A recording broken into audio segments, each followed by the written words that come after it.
মহাপতন, ইন্দ্রপতন আর কি কি শব্দে ব্যাখ্যা করা যায়? তৃণমূল কংগ্রেসের ১৫ বছরের শাসনের অবসান। মমতা বন্দ্যোপাধ্যায়ের রাজনৈতিক জীবনে এমন সংকটের মুখে এর আগে পড়েছেন কি?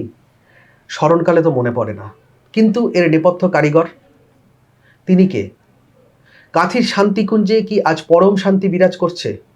তার নাম শুভেন্দু অধিকারী। নন্দীগ্রামে নিজের আসনে ধরে রাখতে তার খুব একটা চাপ ছিল না বলা যায়, তিনি জিতেওছেন। কিন্তু ভবানীপুরে খোদ মমতা বন্দ্যোপাধ্যায়ের ঘরে ঢুকে বলা যায় সার্জিক্যাল স্ট্রাইক করে ১৫,০০০-এর বেশি ভোটে জিতেছেন। এ অসম্ভবকে সম্ভব করেছেন তিনি। কি করে সম্ভব করলেন? আমরা কথা বলবো দ্য ওয়ালের এডিটর ইন চিফ শঙ্খদীপ দাসের সঙ্গে। আমি প্রথমেই একটা গল্পে আসি, যেটা আমার নিজের শোনার একটা আগ্রহ রয়েছে এবং তার সঙ্গে দর্শকদেরও শোনাবো। সেটা হচ্ছে দ্য ওয়ালে তুমিই প্রথম ব্রেক করেছিলে যে শুভেন্দু অধিকারী নন্দীগ্রামের পাশাপাশি ভবানীপুরেও প্রার্থী হতে চলেছেন।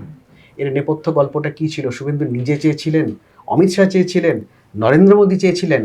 তুমি আরেকবার বলো। দেখো, শুভেন্দুর মধ্যে এই ভাবনাটা ছিল অনেকদিন আগে থেকেই, মানে আমি ধরেই নিচের আগে থেকে ছিল। বিজেপির প্রার্থী তালিকা দিয়ে যখন দিল্লিতে বিজেপির বৈঠক হয় দলের শীর্ষ নেতাদের নিয়ে, তখন অমিত শাহ শুভেন্দু অধিকারীকে জিজ্ঞাসা করেন যে ভবানীপুরে কাকে প্রার্থী করা যায়, এটা নিয়ে কিছু ভেবেছো? আপনি কি ভেবেছেন? তখন শুভেন্দু অধিকারী বলেন যে আপনারা অনুমতি দিলে আমি প্রার্থী হতে রাজি আছি। এ কথাটা শুভেন্দু অধিকারী তার আগে অনেকদিন ধরে বলছিলেন যে ভবানীপুরে দল অনুমতি দিলে আমি প্রার্থী হতে চাই, আমি প্রার্থী হতে চাই, কিন্তু অনেকেই ধরে নিয়েছিলেন এটা বলার জন্য বলা, এটা আর কি অ্যাকচুয়ালি হবে না। কিন্তু আমি শুভেন্দু অধিকারীকে ঠিক ২০০০ সাল থেকে চিনি। ফলে আমি জানি যে শুভেন্দু অধিকারী জেদ এবং জেদের মাত্রা কতটা। রূপম ইসলামের একটা গান আছে, আমি একটা সময় না ওই গানটা শুনে মানে বুঝতাম না। আমি কোন প্রত্যয় পর্বতে আমার ধ্রুবক রাখি, এখনো তোমায় দেখানো বাকি। তো কি যে দেখাতে পারেন তিনি, সেইটা যে জেদ, সেইটা আমি জানি। শুভেন্দু অধিকারীকে আমি ব্যক্তিগতভাবে চিনি, দীর্ঘদিন ধরে চিনি। এবং শুভেন্দু যে মনে মনে এইটা নিয়ে একটা যে নিজেকে মানসিক প্রস্তুতি, রাজনৈতিক প্রস্তুতি নিচ্ছিলেন, সেটা আমার জানা।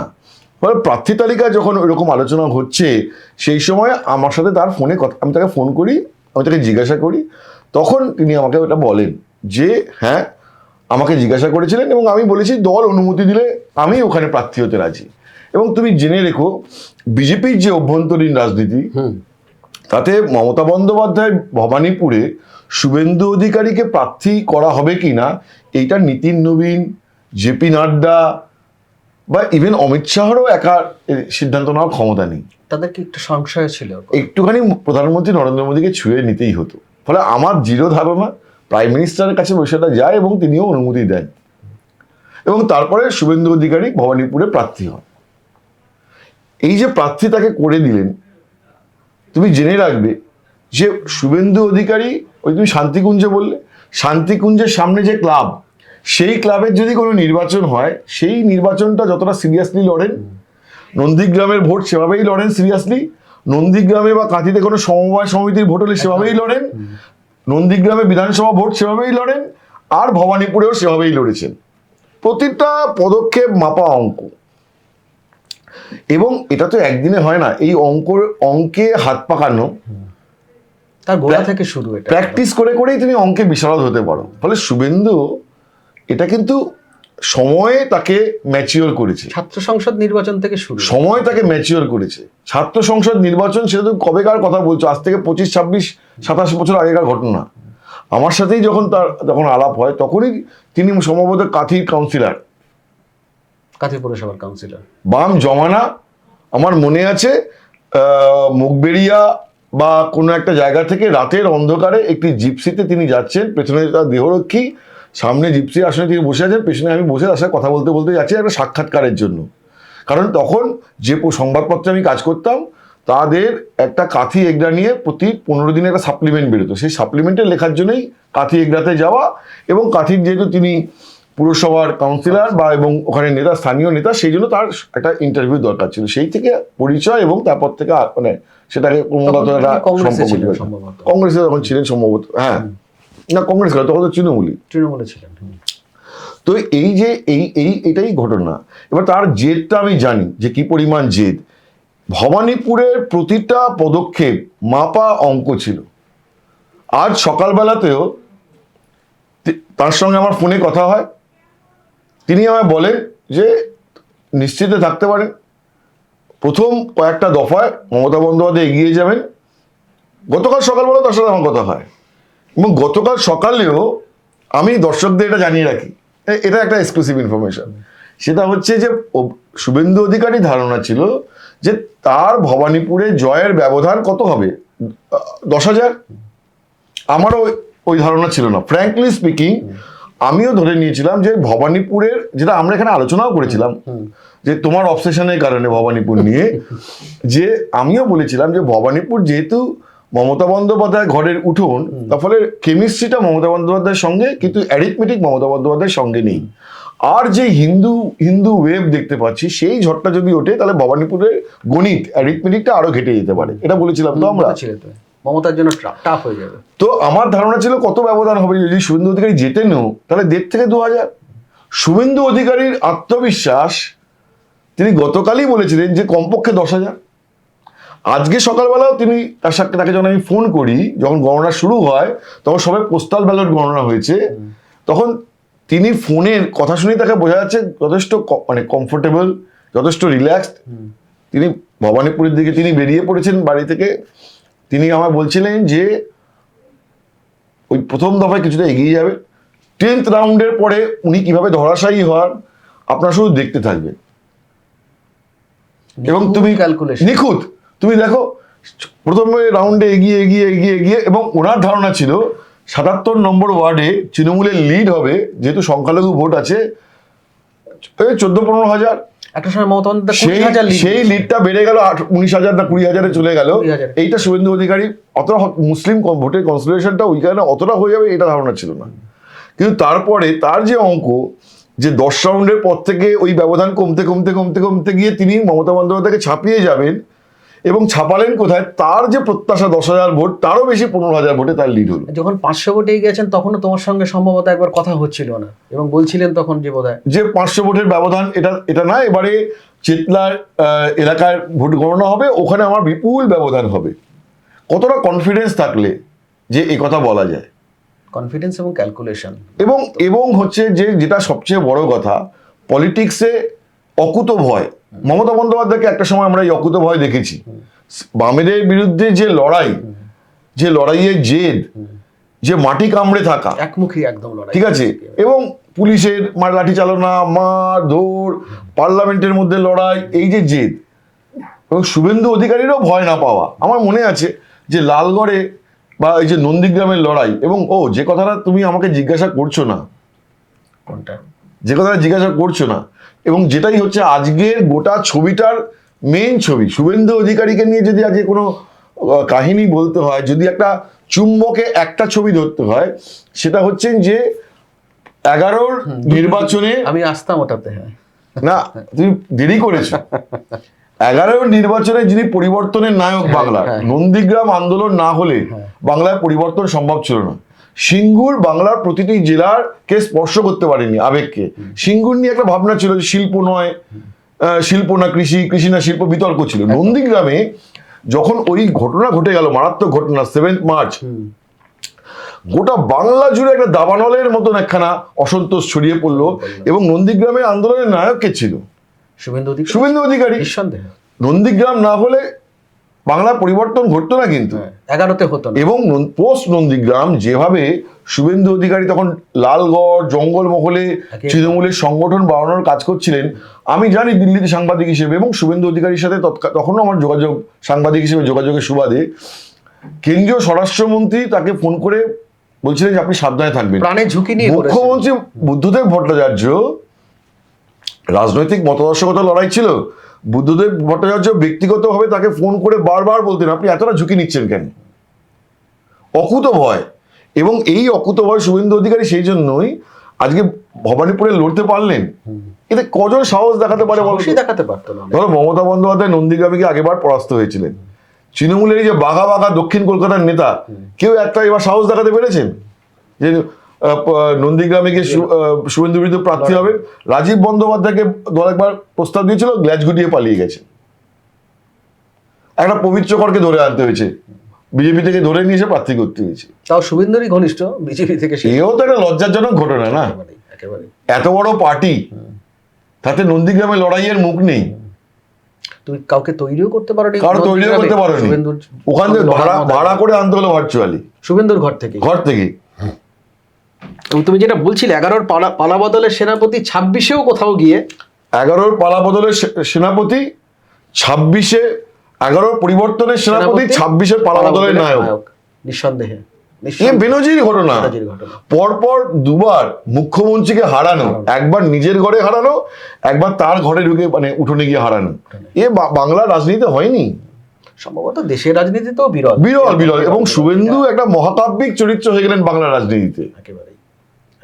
মানে তার রাজনৈতিক মতাদর্শ, তার রাজনীতির ধরন, এটা নিয়ে মানুষের ভালো লাগা থাকতে পারে, মন্দ লাগা থাকতে পারে, এটা তো ধর্ম, গণতন্ত্রের ধর্ম, ঠিক আছে। কিন্তু তার যে লড়াই, সেই লড়াইটা তো তোমাকে দেখতে হবে। বাংলা রাজনীতির ইতিহাসে শুভেন্দু অধিকারী কিন্তু ঠাঁই করে নিলেন। আমি বাড়িয়ে বলছি কিন্তু আমি জানি না তুমি এগ্রি করবে কিনা, কিন্তু এই ঘটনার পর এবার আমি তারপরেই যে প্রশ্নটা আসে, 25 তারিখ হচ্ছে, ওই 25শে বৈশাখ বিজেপির নতুন সরকার গঠন করবে।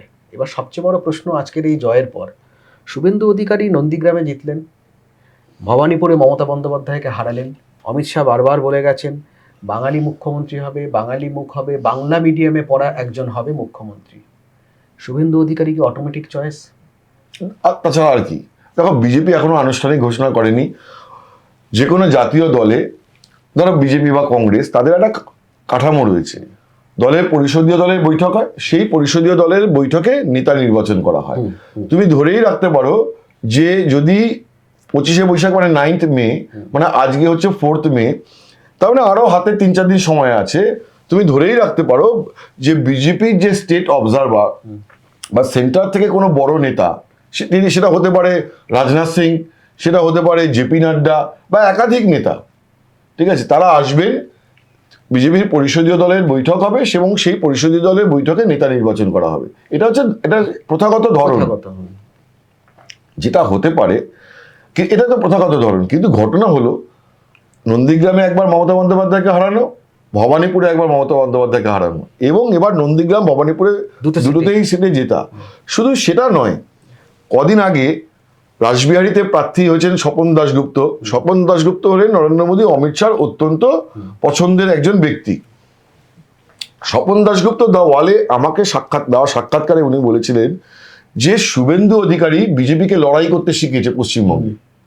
তার আগে বিজেপি লড়াই জানতো না, শুভেন্দু অধিকারী বিজেপিকে লড়াই করতে শিখিয়েছে। যে মানুষটা লড়াই করতে শিখিয়েছে, যে মানুষটা গত 5 বছর ধরে 24 ঘন্টার মধ্যে 18 ঘন্টা রাস্তায়, যে মানুষটা নন্দীগ্রাম এবং ভবানীপুর দুটো আসনেই জিতলেন এবং মমতা বন্দ্যোপাধ্যায়কে হারালেন তার ঘর উঠোনে ঢুকে, সেই মানুষটাকে মুখ্যমন্ত্রী হওয়ার থেকে আটকানো কেউ অ্যাফোর্ডই করতে পারবে না। অটোমেটিক চয়েস, ন্যাচারাল চয়েস, কেউ আর আটকাতেই পারবেন না। এবং হয়তো এটাও ঘটনা, এরকমও নয় যে দৌড়ে এগিয়ে শুভেন্দু বা এবং দেখো পলিটিক্সে ঝুঁকি নিলেই একটা তার গেন থাকে। পলিটিক্সে কেন, সমাজ জীবনে, ব্যবসায়, সবকিছুতে, সমাজ জীবনেও আমরা কি বলি যে মানুষকে ঝুঁকি নিয়ে কাজ করে তবেই তো সে সাফল্যের দিকে যেতে পারে। একটা হয় ঝুঁকি নেওয়ার ক্ষমতা, 2 হয় পরিশ্রমের ক্ষমতা। শুভেন্দু ঝুঁকি এবং পরিশ্রম দুটো ক্ষমতাই দেখিয়েছেন, পরীক্ষিত। এবং এই যে ঝুঁকি, ক্যালকুলেটেড মুভ, শুভেন্দুও জানতেন যে পার্টি বিজেপি কাউকে চিফ মিনিস্টার ফেস হিসেবে প্রজেক্ট করবে না, জানতেন।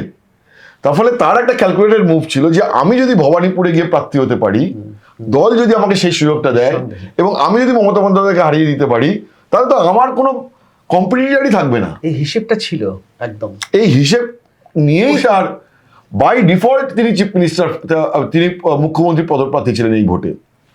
এই নির্বাচনে বিজেপি কাউকে সিএম প্রজেক্ট করেনি, কিন্তু বাই ডিফল্ট তিনি হি ওয়াজ সিএম প্রজেক্টেড। এবং ভবানীপুরে তিনি জেতার পরে তাকে মুখ্যমন্ত্রী না করাটা অ্যাফোর্ডই করতে পারবে না বিজেপি। সাধারণ মানুষ জনতার কাছে উত্তর দিতে পারবে না কোথাও। Natural choice. যে সাফল্য এনেছেন এবং নিজে যে সাফল্য দেখিয়েছেন, এবং তুমি বললে যে স্বপন দাশগুপ্ত, আমরা শুনেছি ইন্টারভিউতে বলেছিলেন যে লড়াই করতে শিখেছেন, এবং শুভেন্দু অধিকারীর এই লড়াই করা, দেখো মাঠে ময়দানে লড়াই করা শিখিয়েছেন, বিধানসভার অন্দরেও কিন্তু লড়াই করাটা ঠিক, শিখিয়েছেন, ঠিক, চোখে ঠিক। চোখ রেখে লড়াই করা, একদম তাই। এটা শিখিয়েছেন শুভেন্দু অধিকারী।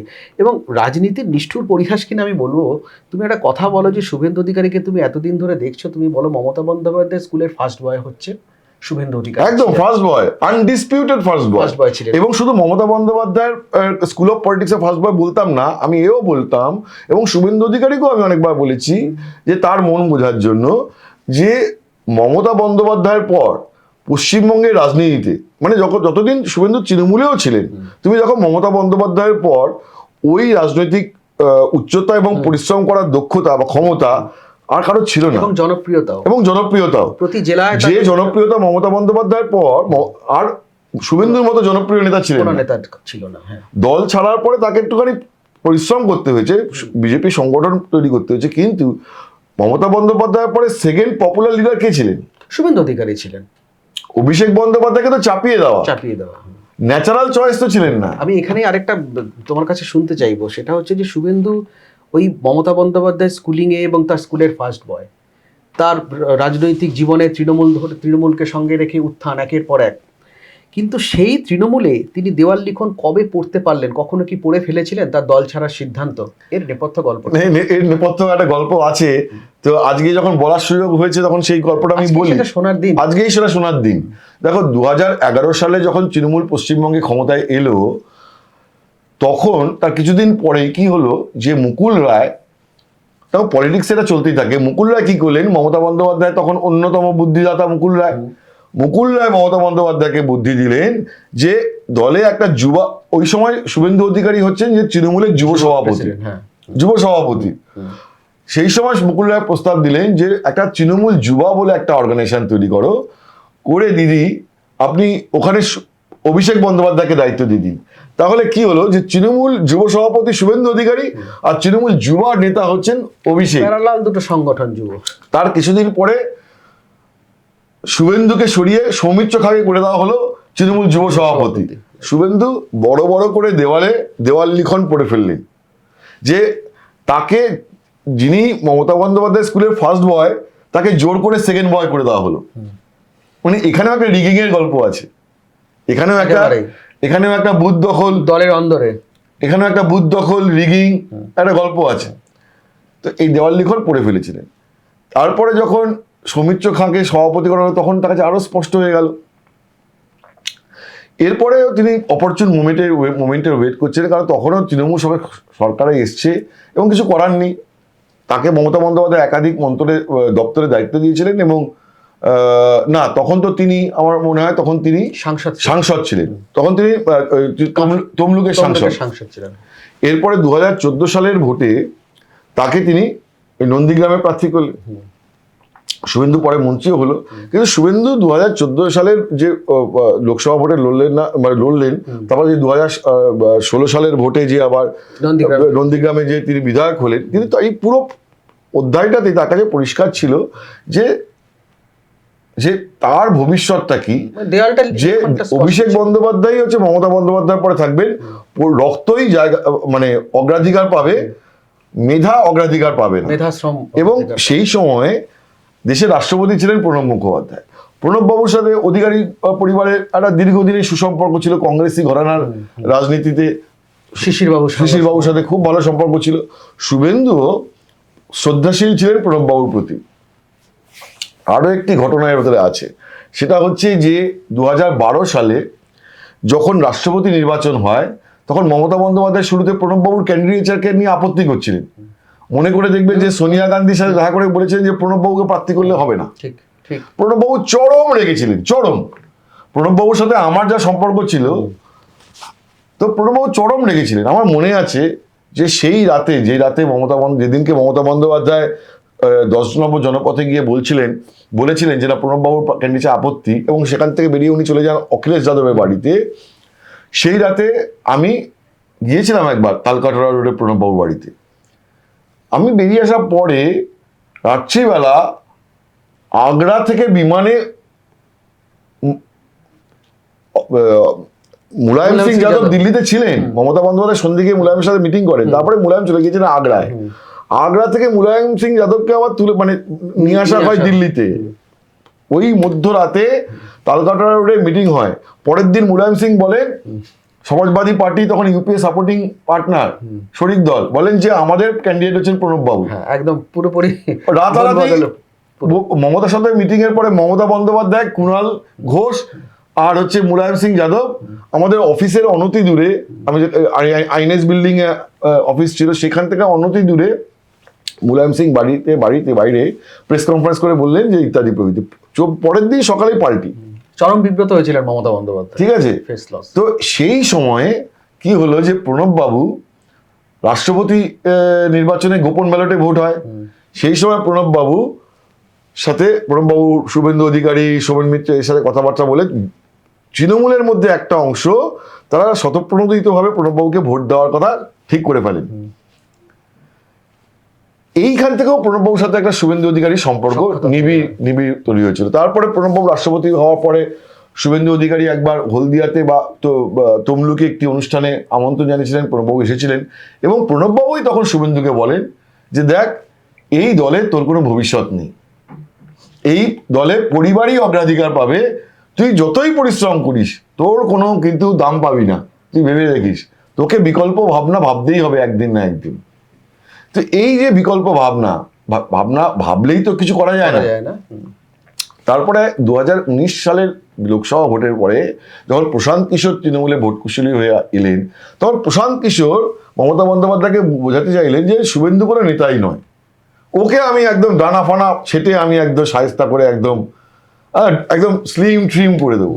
তো এইটা যে দুর্ভাবনা এবং ভুল ভাবনা, এবং এই ভাবনায় যে কোথাও একটা পতনের বীজ বপন করা হবে, সেই দূরদর্শিতা হয়তো কালীঘাটের ছিল না। এবং শুভেন্দু অধিকারী তারপর আর কালক্ষেপও করেননি। আমার মনে আছে উত্তর কলকাতায় এই হ্যাবলা বাড়িতে বৈঠক, যেখানে সৌগত রায়, প্রশান্ত কিশোর, অভিষেক বন্দ্যোপাধ্যায় শুভেন্দু অধিকারীর সাথে বসেন এবং মমতা বন্দ্যোপাধ্যায় ফোন করেন ওই বৈঠকে, শুভেন্দুর সাথে কথা বলেন, কিন্তু শুভেন্দু রাজি হননি। ওই বৈঠক থেকে বেরোনোর পরেই শুভেন্দুকে অধিকারীকে আমি ফোন করি এবং তিনি বলেন যে এনাফ ইজ এনাফ, এই পার্টিতে আমি আর নেই। তারপরে উনি ওই নভেম্বরের সম্ভবত 10 তারিখে 2020 সালে তিনি জয়েন করে যান বিজেপিতে। এবং শুভেন্দু হয়তো অনেক আগেই বিজেপিতে জয়েন করে যেতেন, শুভেন্দু জানতেন যে তিনি পার্টি ছাড়লেই তার বিরুদ্ধে 100খানা মিথ্যে মামলা হবে, ফলে তিনি পুরো ব্যাপারটাকে গুছিয়ে নিয়ে পার্টিটা ছাড়তে গেছিলেন যে মিথ্যে মামলা যেন কেউ ফাঁসাতে না পারে। এবং বিজেপি, অমিত শাহ তাকে বড় ভয় দিয়েছিলেন যে আইনি সাহায্য আমরাও করব। তো শুভেন্দু অবশ্য খুব পার্টি যে সাহায্য নিয়েছিলেন তা না, কিন্তু নিজের লড়াই নিজেই এত উকিল নিয়োগ করে এখনো তার বিরুদ্ধে হয়তো 150খানা মামলা আছে। এবং শুধু নিজের বিরুদ্ধে মামলা লড়া নয়, তুমি দেখবে যে পার্টির অনেকের বিরুদ্ধে যে এই সরকার যে মামলা দিয়ে রেখেছিল, সেই মামলাগুলো কিন্তু তিনি তত্ত্বাবধান করে হাইকোর্টে, লোয়ার কোর্টে লড়াইয়ের নেতৃত্ব দিতেন। ঠিক। তো ফলে এটা কিন্তু এই যে তারপরে যে 5 বছর, 21-এর ভোটের পরে 5 বছর, আমি এটাতে আসছিলাম যে এই 5 বছর বিজেপিতে আসার পর এই লড়াইটাও তো সহজ ছিল না। তখন দিলীপ ঘোষ সম্ভবত পার্টি প্রেসিডেন্ট, দিলীপ ঘোষের সঙ্গে তার একটা দূরত্ব, নতুন পার্টি, নতুন কালচার, সেখানে মানিয়ে নেওয়া, সেখানে তাকে নিজেকে প্রতিষ্ঠিত করা, এই লড়াইটাও কিন্তু সমানভাবে একটা কঠিন লড়াই ছিল বোধহয়, যেটা শুভেন্দু অধিকারীকে বিজেপিতে যাওয়ার পরে লড়তে হয়েছিল। দেখো, এটা শুভেন্দুও বুঝতে পেরেছিলেন যে বিজেপিতে তিনি জয়েন করার পরেই যেটা হয়েছিল যে দিলীপ ঘোষ তাকে একদিন তাকে বাড়িতে ডেকেছিলেন, ডেকে একটি সম্ভবত কমলা রঙের বা ওই রকম ব্রাউন কালারের একখানা এই মোদি জ্যাকেট টাইপের উপহার দিয়েছিলেন। কিন্তু সেই প্রাথমিক সখ্যর পরে দিলীপ ঘোষ এবং শিবপ্রকাশ জি ওই সময় যখন যারা দায়িত্বে ছিলেন, তারা কিন্তু শুভেন্দুকে জায়গা দিচ্ছিলেন। আমার মনে আছে 21-এর ভোটের আগে একবার পার্টির মিটিং হচ্ছে, একটা স্ট্র্যাটেজি মিটিং, সেই মিটিংয়ে ম্যারিয়ট হোটেলে হচ্ছে এবং সেখানে রাজীব বন্দ্যোপাধ্যায়, শুভেন্দু অধিকারী, মুকুল রায়কে ডাকা হলো না। শুভেন্দু কি করলেন? শুভেন্দু দেখলেন যে এই রেশারেশির মধ্যে আমার ঢুকলে চলবে না, ফলে মা ফলেশু কদাচন, তুমি নিজের কাজ নিজে করে যাও। এবং তার যে রিপোর্টিং বস অমিত শাহ, তাকে ক্রমাগত রিপোর্ট করে চাইলেন যে তিনি কি কাজ করছেন, ফলে গোটা বাংলা চষে ফেলা শুরু করলেন। এবং বিধায়ক দল যে বিজেপি, তার মধ্যে তার একটা জনপ্রিয়তাও তৈরি হয়ে গেল, কারণ প্রত্যেকের বিধানসভা কেন্দ্রে তিনি যাচ্ছেন। তাকে তারা কর্মসূচি নিলে শুভেন্দু এক কথায় চলে যান, তাদের নিয়ে লড়াই করেন বিধানসভার তারা মধ্যে, সমস্যায় বললে পাশে থাকেন লোকালে। তার ফলে শুভেন্দু ক্রমশ লড়াইয়ের মাধ্যমে আরএসএস এর কাছেও একটা গ্রহণযোগ্য মুখ হয়ে গেল, পার্টির অনেকের কাছে গ্রহণযোগ্য মুখ হয়ে গেল। দেখো, সামান্য রেষারেষি সে তো যে কোনো প্রতিষ্ঠানের মধ্যেই থাকে, এবং সেটা তো হেলদি কম্পিটিশনও বটে। ধরো আমরা যদি দেখি যে কোনো একটি অফিসে সহকর্মীদের মধ্যে যেমন সদ্ভাব থাকে, তেমন তাদের মধ্যে একটা পারস্পরিক কম্পিটিশনও থাকে। সেটাকে রেষারেষি বললেও ভুল বলা যাবে, একটা তো অ্যাম্বিশন, একটা কম্পিটিশন, এটা থেকেই যায়। এটাও কোনো একটা বর্ধনশীল একটা সুষ্ঠু পরিবেশেরও লক্ষণ, যেখানে প্রত্যেকেই গ্রো করতে পারে তাদের নিজেদের দক্ষতা অনুযায়ী। তো এই যে গত 5 বছর, এই 5 বছর শুভেন্দু লড়াই করে দেখিয়ে দিয়েছে যে তিনি ফার্স্ট অ্যামং ইকুয়ালস না, মানে ফার্স্ট অ্যামং ইকুয়ালস মানে সবাই একই রকমের আছে, তার থেকে একটু ভালো একজন, তা নয়। তিনি সবার থেকে অন্যরকম, এক ধাপ উঁচুতে। তিনি মানে পরীক্ষিত এবং প্রমাণ করেছেন, ধরো সুকান্ত মজুমদারকে বিজেপি পার্টি সভাপতি করলো, সুকান্ত মজুমদারের রাজনৈতিক উচ্চতা এবং অভিজ্ঞতা শুভেন্দুর বেশি, নিঃসন্দেহে।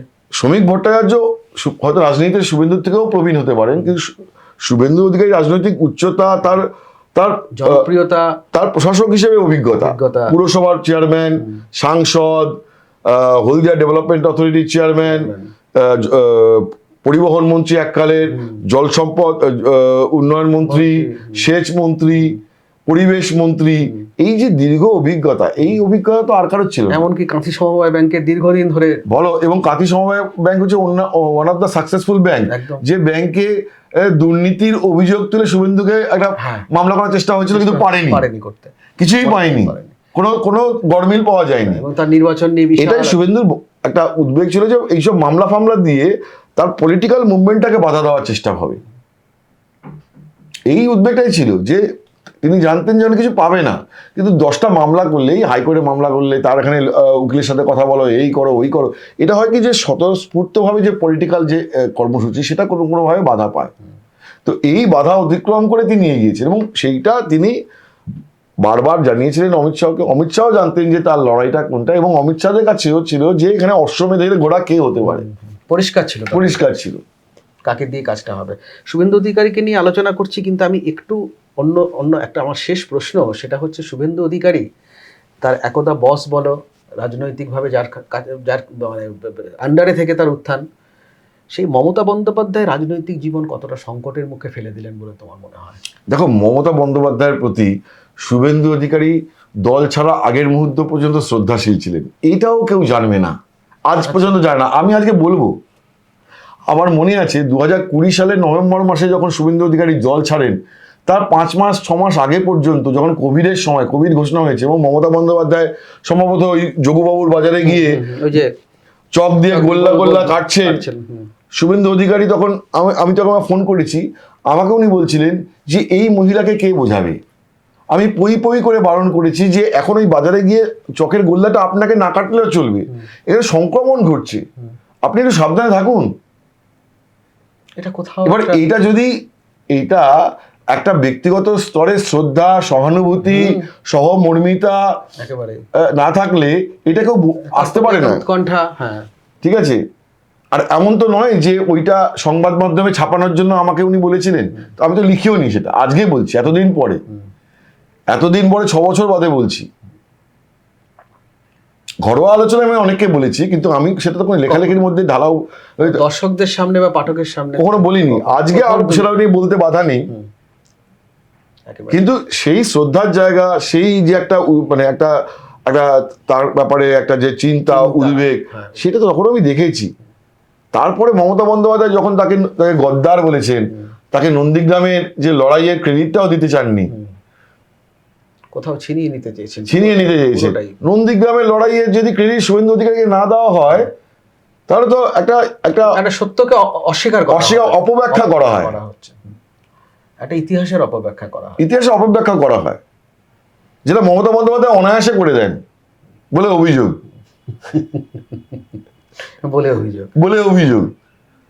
ও বলা যায় না, তা না হলে বলে অভিযোগ না বললে আবার আমার বিরুদ্ধে কাশীপুর থানায় মামলা রয়েছে এখনো তোমার বিরুদ্ধে? হ্যাঁ, তার কারণ হচ্ছে যে ওয়ালের সাংবাদিকের কিছু লেখার জন্য নয়, দিলীপ ঘোষ একটি বাইট দিয়েছিলেন কোথাও একটি জায়গায়, সেই বাইট ওয়ালে সোশ্যাল মিডিয়ায় আপলোড হয়েছিল, তার জন্য একটি মামলা। যাই হোক, সেটা এখানে অপ্রাসঙ্গিক, একেবারেই অপ্রাসঙ্গিক, ছেড়ে দাও এটা ব্যাপারটা। কিন্তু ঘটনা হচ্ছে যে নন্দীগ্রামে যে শুভেন্দুর যে ভূমিকা, তারও তো অপব্যাখ্যা মমতা বন্দ্যোপাধ্যায় করেছিলেন। এবং শুভেন্দুর একটা জেদ মনের মধ্যে, বেশ কিছু বঞ্চনা, তৃণমূল কংগ্রেসে থেকে তার জন্য রক্তঘাম ঝরানো, দলের সাংগঠনিক জায়গায় থাকা, মন্ত্রী থাকা, বারবার কোথাও গিয়ে একটা অপমান বোধ করা, সমস্ত কিছু দেওয়াল লিখন স্পষ্ট হওয়ার পর বোধহয় তার কয়েক গুণ আরো জেদ। তুমি একটা কথা বলো, যে শুভেন্দু অধিকারী নন্দীগ্রামে যে লড়াইটা করেছিলেন, বা আমি জানি জয়রাম রমেশ কেন্দ্রে তখন গ্রামোন্নয়ন মন্ত্রী ছিলেন, বহুবার বহুবার জয়রাম আমায় বলেছেন যে জঙ্গলমহল এবং লালগড়ে যে একটা পলিটিক্যাল মুভমেন্ট, ওই যখন মাওবাদী অধ্যুষিত এলাকা, তখন একটা পলিটিক্যাল মুভমেন্ট তৈরি করা এবং সেখানে ডেভেলপমেন্টের জন্য একটা ভাবনা, বারবার এ ব্যাপারে শুভেন্দু অধিকারীকে ক্রেডিট দিয়েছে, বারবার। জয়রাম তো আর তৃণমূলের সদস্য ছিলেন না, কংগ্রেসের নেতা ছিলেন, এখনো কংগ্রেসের সর্বভারতীয় সাধারণ সম্পাদক। কেন বলতেন? তো সেই জায়গাটা তুমি যদি কেউ তাকে ডিসক্রেডিট করে দেয়, এবং যেটা বলতে যাচ্ছিলাম, যে আজকে ফিরহাদ হাকিম, অরূপ বিশ্বাস, শোভন চট্টোপাধ্যায়, তারা যা মর্যাদা পেয়েছেন, যে দপ্তর পেয়েছেন, নবান্নে তাদের ঘর ছিল, শুভেন্দু অধিকারীকে নবান্নে ঘর দেওয়া হয়নি। শুভেন্দু অধিকারী নবান্নে কোনো ঘর ছিল না, তাকে মিটিং এর জন্য যখন ট্রান্সপোর্ট ডিপার্টমেন্টে তার ওখানে স্থান সংকুলন, মিটিংয়ে, বড় মিটিংয়ে স্থান সংকুলন হতো না বলে ময়দানে একটি টেন্ট ছিল, যেটা মদন মিত্র পরিবহন মন্ত্রী থাকাকালীন ওটাকে সংস্কার করে বাড়িয়েছিলেন, সেইখানে উনি মিটিং করতেন। এবং ট্রান্সপোর্ট মিনিস্টার থাকার সময়ও তাকে পদে পদে অনেক সময় বাস ভাড়া বাড়বে কি বাড়বে না মিটিং, কিন্তু কথা হচ্ছে যে যে ভালোবাসা, আধিক্যতা শব্দটা আমি প্রত্যাহার করে নিলাম, মর্যাদা, উচ্চতা আজকে শোভন চট্টোপাধ্যায়,